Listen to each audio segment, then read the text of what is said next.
everyone. Thank you for joining me and welcome to the third episode of the Positively Disney Phone-In podcast. I love meeting people, talking Disney and writing and sharing stories. And I thought it would be just really fun to bring you all together in the spirit of Disney to share some of your stories, moments, experiences, and listen to other people's stories and experiences as well. Well, I have a little bit of exciting news that I just want to share before people start calling in. Friday, my second Positively Disney book actually was released on Amazon, and I'm so excited about it. And I actually just got my author copy from the publisher today. And because I love Donald Duck as well, I chose Donald Duck Blue for the words and the spine and that. But I just really love meeting people, and every single person that I have interviewed for both books have really touched my heart, and I've just been very privileged and very grateful that they have been able to share their stories and be able to write them. So this weekend, I tried something new. Sunday, I actually went on a sea-doo for the very first time. And oh my gosh, it was so fun. And when I was out there on the water with a friend of mine, she took me over to an island called Baby Island in Washington State, which is just off Whidbey Island. And all these seals were sunning themselves. It was absolutely adorable. And the smell and the marine life, I just realized how much I actually missed that. And it brought to mind my experience on my 10th anniversary. Actually, it was a gift from my husband when I did the Dolphins in Depth at the Living Seas at Epcot. And at that time, it was 4 hours. This time, I was reading about it. It's a 3-hour experience. And that was the fastest 4 hours in my life. And by the end of that 4 hours, my jaw actually hurt because I'd had a smile plastered on my face. It felt like 20 minutes. I absolutely loved it.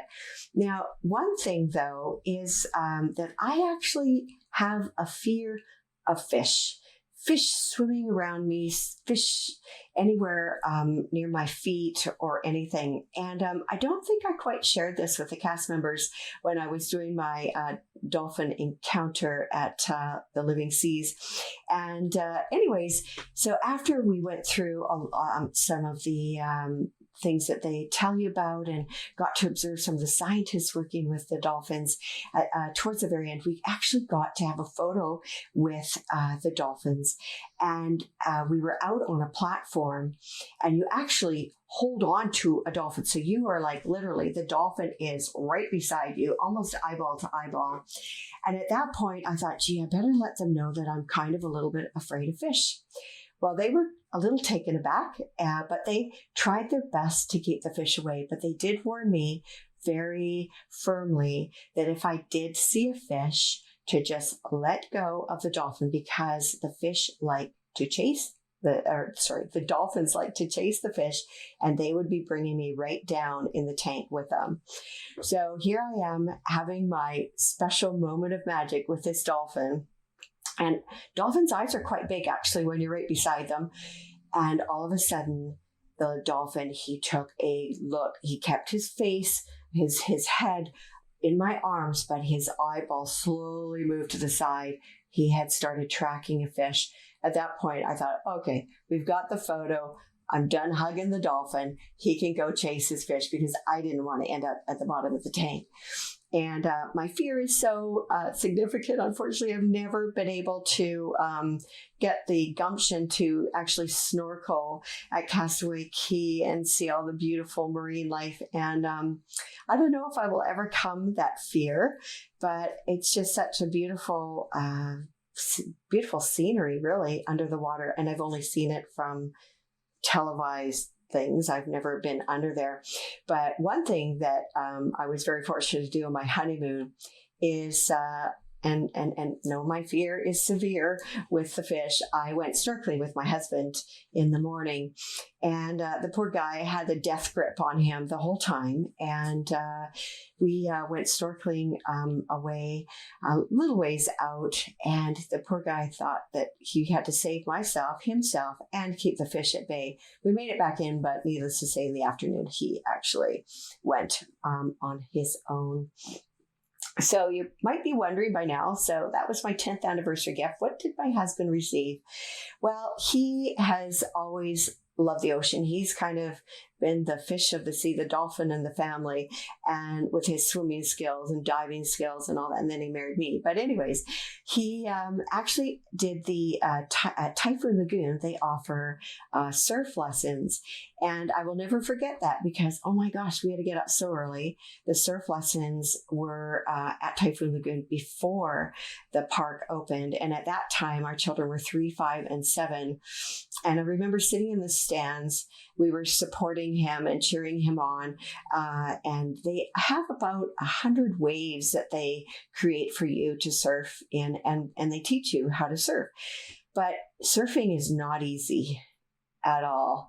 And it is kind of a combination of balance, catching the right angle. I believe my poor husband was in the water more than he was out of the water, but we were very happy when he actually did get on his surfboard for a few seconds and learn to surf. So they actually have those events and activities at Walt Disney World still after all these years. And I don't know if any of you have had the opportunity to check them out. If you do, it's really well worth it. It's quite an incredible event, and I still remember it as if it was yesterday. And the funny thing about it, though, is we were on our way to Epcot anyways on the bus, and my husband apparently had forgotten about things, and my daughter had to remind him that Mommy had an encounter. So I'm going to go to our first caller. Hello, you're on the air. Welcome to the show. Who am I speaking to? Hi, it's Ryan. Hi, Ryan. How are you doing today? Good. How are you? Oh, I'm good. Can you tell everybody where you're calling from? Sure. From Phoenix, Arizona, where we're all melting. I can't imagine being in Phoenix because I've been melting here in Seattle, which is very unusual. It's been really hot here, and I won't complain, but it's just been a little hot. Not as hot as you guys, though. Anyways, what would you like to share with us, Ryan? I was actually just listening. I must have been a little behind because I was listening to your story about Typhoon Lagoon, and I actually was going to ask you about the surfing because I've always wanted to do that. And I was just curious if when you guys did that, if it was like a large group or you were able to do that, just you guys. Okay, well, I'll do a little correction. I was observing with my kids. My husband did it, but there is about 25 in the group, and they have different people working with you. And at that time, they actually had a professional surfer, which I'm sure they still have a professional surfer teaching you the ins and outs of it. But I really recommend it. It is so fun. As I say, I didn't do it because I don't think I'd last. I'm a better water person out of the water or in a slow swim situation. But yeah, that's they have about 25. So you actually get a lot of time with them. And I think it was like a 2 or 3 hour time period. Okay. Yeah, because that's what always worried me with that kind of thing where, if you get into some of these large group things like that, where you need kind of that extra attention for something like that, that, you kind of be waiting on folks, but it sounds like it's pretty good, though. Yeah, it is. Actually, I don't recall him having to wait, at all. I believe most people were in the water at the same time, actually, to be honest with you, from what I remember. And it was all very safe. Typhoon Lagoon's big, and these are all beginner surfers in there. So, it's pretty low key, I would say, compared to what you would find out in the ocean with the professionals. Yeah, you're right. And I think that's a good way to start to learn in that kind of controlled environment than out in the water and get undertow and all that. So Yeah. I'm going to have to try it sometime. Yeah, not to mention sharks. Yeah. I right. say that because our kids actually did do a surf lesson out at Cocoa Beach with my husband and a friend. And unbeknownst to me, there had been a shark spotted in the water an hour before they went in. I did not know, because if we would have known, we wouldn't have gone in because they were really little. But it was really a cool experience. And but Disney always does it right, so it was really right, fun. right. Yeah. So go ahead. Yeah. Oh no, I was just gonna say, one thing that I've been thinking about is because D23 is coming up in a couple weeks. So I was going to actually talk about that maybe instead of anything at the parks. Because the first time we went to D23 was 2 years ago in 2015.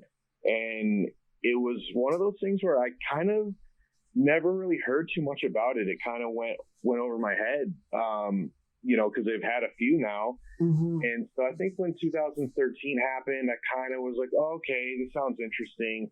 And so the last one, we were like, okay, we need to go because this sounds amazing. Mm-hmm.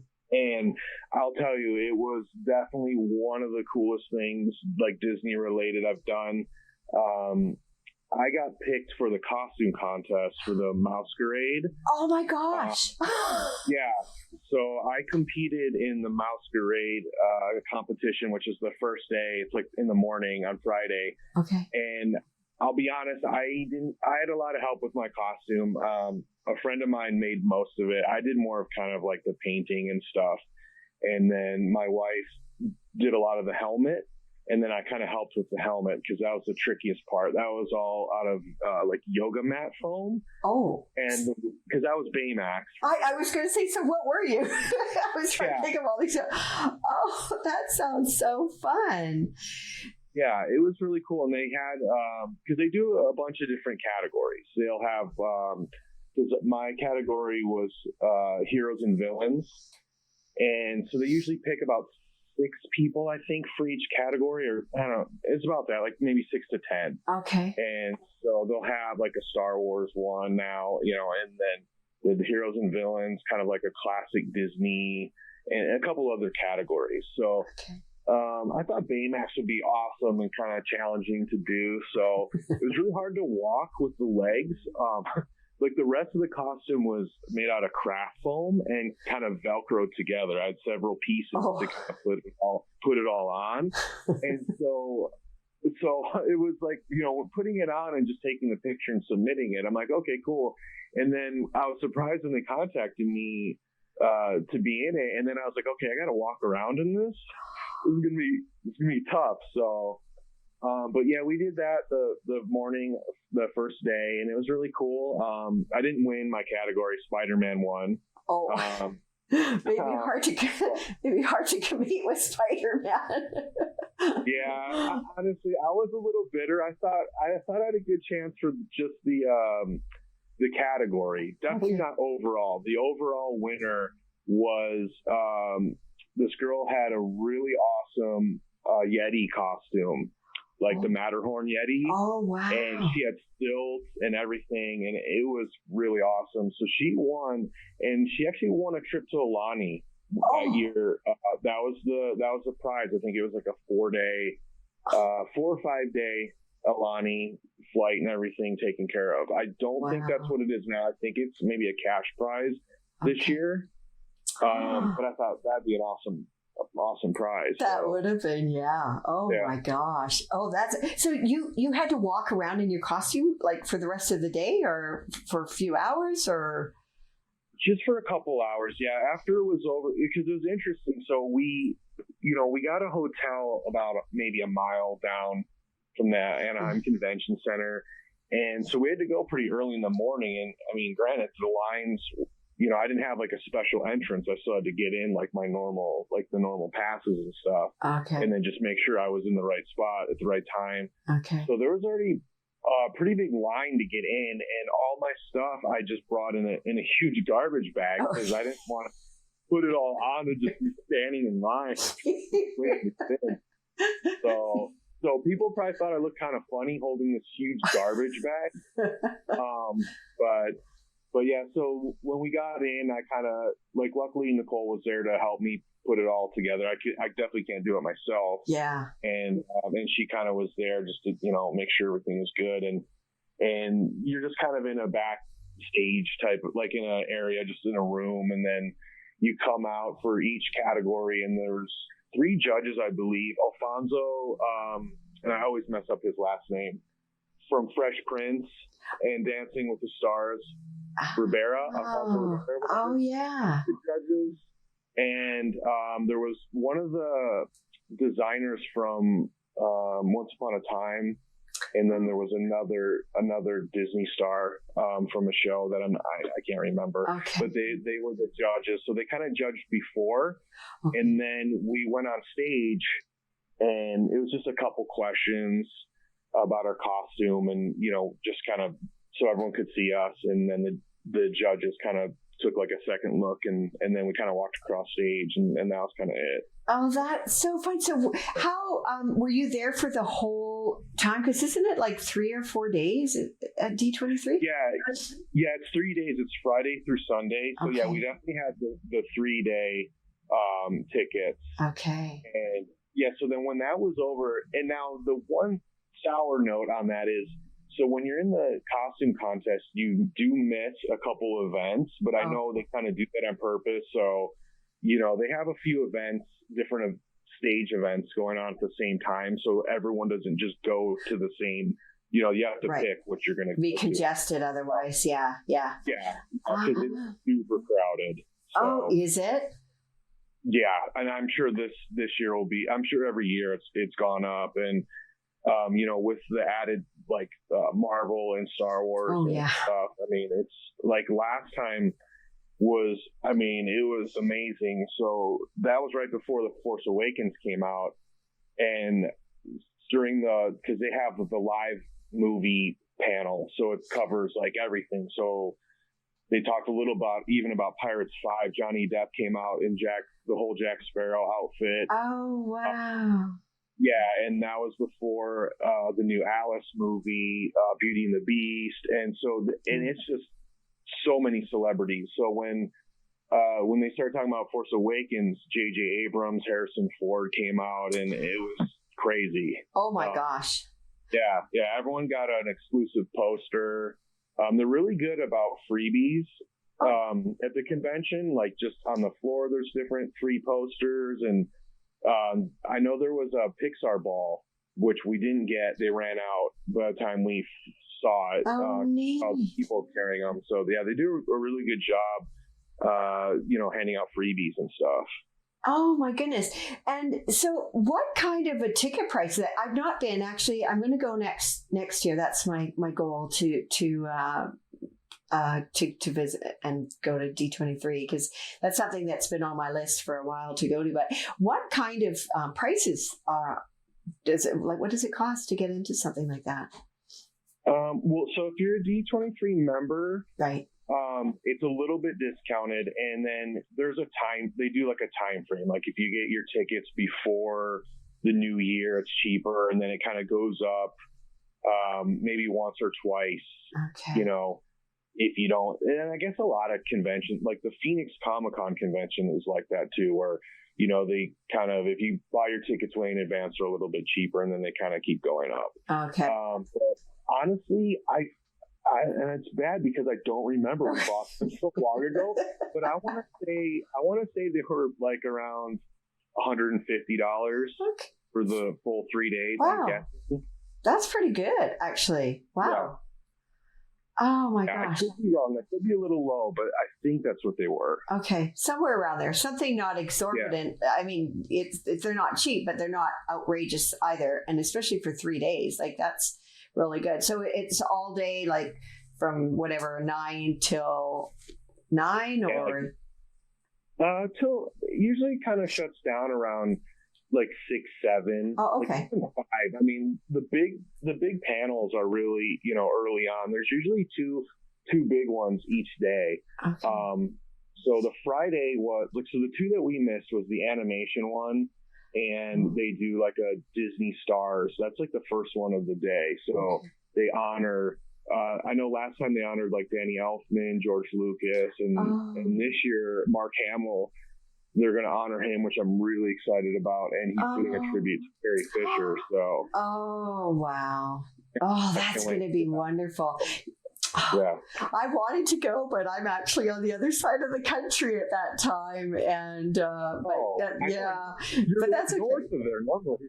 Yeah, I know. I'm not too far. I would have definitely checked it out, but I definitely will be there next year, and probably as a vendor, actually, and as a guest. So I'm really looking forward to seeing that, and that's coming up. Like that's July 13th, 14th, 15th, I think. Right? Is that? Yeah. July 14th. Yeah. Okay. Oh my gosh. Well, have fun. Oh my goodness, that's so awesome. Yeah. Oh boy. I definitely recommend it. Because I definitely think it's one of those things where, because people that I've talked to, even who are really big Disney fans, kind of haven't heard of it. And when I started to kind of explain it and stuff, they were really amazed by it. I mean, there's so much going on. There's so many celebrities there. Like I've never seen so many celebrities. Oh, that's neat. Wow. Yeah, it's really. Well, I know that we had been D23 members, and I keep forgetting to renew our membership, actually, but I really enjoy it because it's not a very costly thing to be a member of the D23 club, and it's really neat to get the books or the magazines or the publication that talks about a variety of the events coming up and things past and all that, right? So, that's good. Well, listen, you guys have a great time there. Oh my goodness. Are you dressing up again? Are you going to dress up again? Not this time. Okay. And we thought about just doing like cosplay stuff, not entering the contest, but just cosplay thing. But I think we're going to pass on that only because a lot of the big events, people wait overnight. We actually did that last time for the live action one. There's kind of like an underground type of like parking area, and people are pretty much camped out there for hours. And we did that last time for that one, and so it'd be kind of uncomfortable to be sitting there in whatever costume. Oh my gosh! Wow! But you can still, like, once you have your ticket, you can still get in, obviously, and you don't have to camp out to get in, or people camping out sort of to get in there and get first dibs at everything, or is that? This is pretty much just first dibs on, because the main hall holds a lot of people, but it does fill up. So if you try to show up right before something starts, you probably won't get in. Okay. But yeah, I mean, just to get into the event, you don't really need to camp out. It's just kind of first day. Oh my goodness. And the three stores, the wait for those is pretty crazy because there's so many limited items. We had a really hard time getting into the stores last time. In fact, we had to skip one of them, the Mickey's of Glendale one.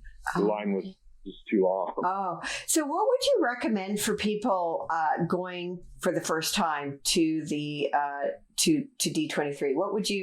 Are there a couple of tips that you would give to them?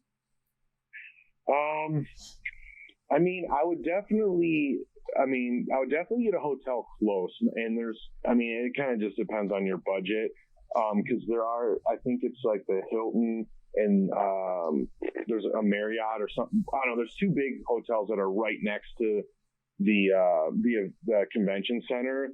It's a little pricey for me. So if people can afford it, I would definitely do that because it's super close. Okay. But there are other hotels that are easily walking distance, like, that's what we're doing. Okay. And I would book the hotel early. Okay. Though, so because those prices definitely go up as it gets closer. All right. And I definitely recommend going early because most people, it's Disney, most people like when you go into the parks, they go in really early. So. Okay. So early as usual, and get as close to the venue as possible, and probably maybe do your homework and read a little bit about what's going on, so you sort of know where to start first, I would imagine, right? Yeah, they release all the events and times pretty close to it. Okay. But definitely enough time that you can plan out what you want. I definitely would say, pick the couple things that you really want to do. You're not going to be able to do all of it for sure. Okay. So kind of pick the main things you want to do and kind of dedicate your time. You're going to wait a little bit, and just kind of do that. And I wouldn't be too overwhelmed because, like I said, the crowds are very heavy. So you kind of have to just deal with that. Go along with it. Go with the flow, it sounds like. Yeah. Oh, that's wonderful. Thank you for sharing that, Ryan, because that's something that I've really been wanting to do, actually. And that's really good to know about that.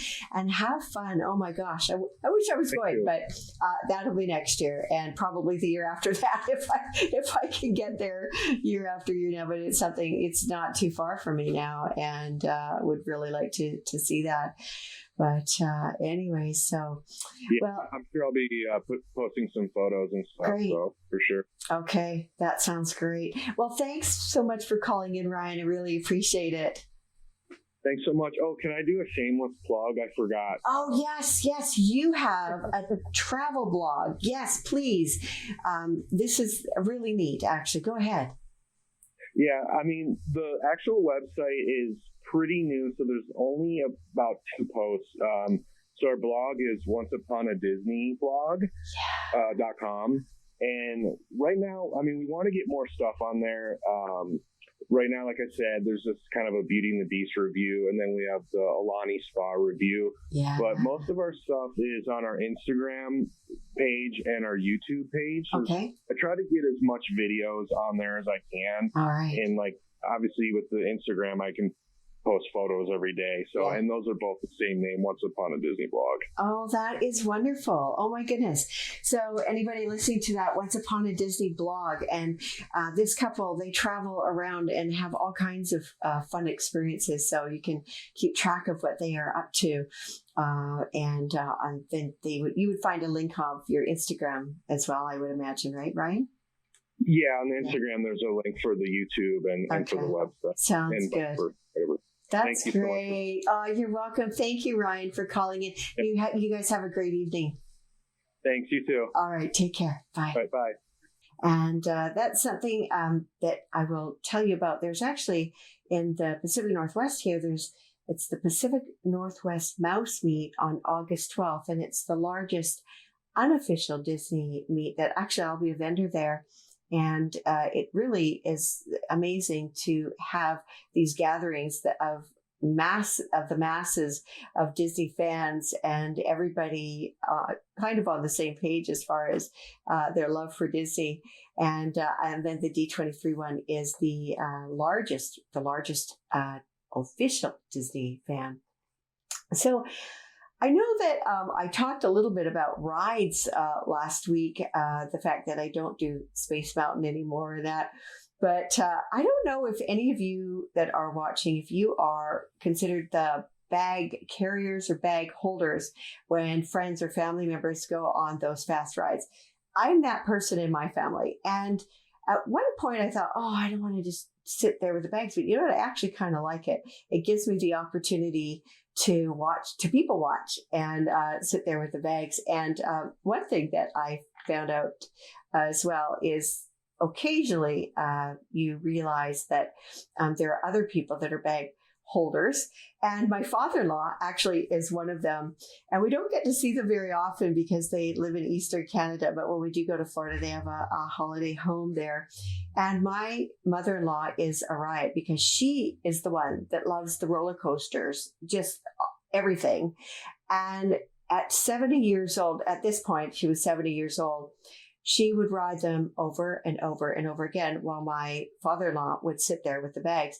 And she rode them so often that she actually thought that she'd be kicked off because she was too old, or somebody might think she would have a heart attack. So my goofy mother-in-law would actually try to blend with the crowd, whether they're teenagers or not. She would be trying to blend with the crowd. And I just laugh because there is no end to those kinds of rides. And Father George, that's you. You would be the bag carrier as well. And Father George says, I can't even do teacups. I can't do teacups or Dumbo. The Dumbo ride and teacups get me so sick. And I have done the Tower of Terror, as I said, once, but I will never, ever try the Rock and Roller Coaster by Aerosmith. And something that I had tried a few times, Splash Mountain. And I remember this particular trip, my parents were with us, and I thought, oh, they'll be fine. We'll just all sit out here holding the bags, because we've been on it a couple of times.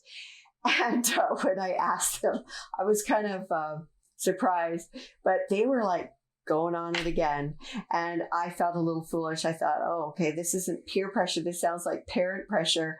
They were not saying I had to go on, but I felt like, if my parents are going to go on this ride, I better get back on it. And actually it's okay. I'll never forget my very first time on it, though, in that big dip. I was screaming so much inside that I couldn't even get any words out. I think that's sheer terror when you are actually on something and you can't even scream about it. I don't know. But anyways, it was, that was a fun trip when we went on on all the rides, and Splash Mountain is kind of one of my favorites. I'm always prepared when I do that dive, and it's beautiful in the night and the daytime for sure. But I don't know if any of you have had the chance to do something that I will just share. And I noticed that we are coming on to our 6:30 mark. But before I share this, again, if you would like to phone in with a memory, a memorable experience, or a Disney story or incident, the number to call in real numbers, 844-483-4763. And I really wish that Disney had this party because it was so much fun. And I don't know what it is about Pirates of the Caribbean or the pirate themes that you see in the parks, but I really enjoy that. And we had the great fortune one year to go to the Pirate and Princess party. And it was so much fun because they have different shows really for the part. They have different parades, they have different music and fireworks shows for Pirates and Princess show. And I'll never forget that year because my children are Irish dancers and we had friends, and the girls went in their tiaras, which they wore with their costumes for Irish dancing, and got a lot of questions where they had been, with those. And of course, a lot of those pirates hats, they have the dreadlocks.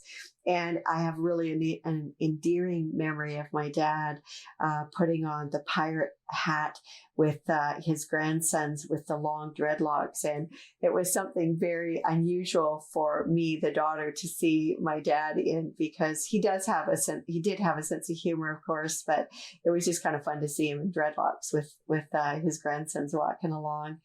But I just wish they would bring that back. Maybe if a few of us requested or fans ask for it, they might consider that. But again, the number to call is 844-483-4763. I don't know if any of you have had the opportunity when you are in Disneyland, visiting Disneyland, if you have gone north up to San Francisco. In San Francisco, they have the Walt Disney Family Museum, and that is a phenomenal place. We spent about 7 hours there, my children and I, last year, and we still didn't even see everything. It's something that we took our time, enjoyed immensely, seeing the history of Walt's dream, and just was able to observe not only some of the live footage that is in there, but just the stage by stage of how that company was built, and the movies and the shows. And one thing that was really special, and I'll tell you, I was kind of emotional in there because it was just really, there's so much in there. It was really close to my heart. But actually the bench that Walt sat on with his daughters in Griffith's Park was there. And I have this really wonderful picture sitting on the bench with my kids.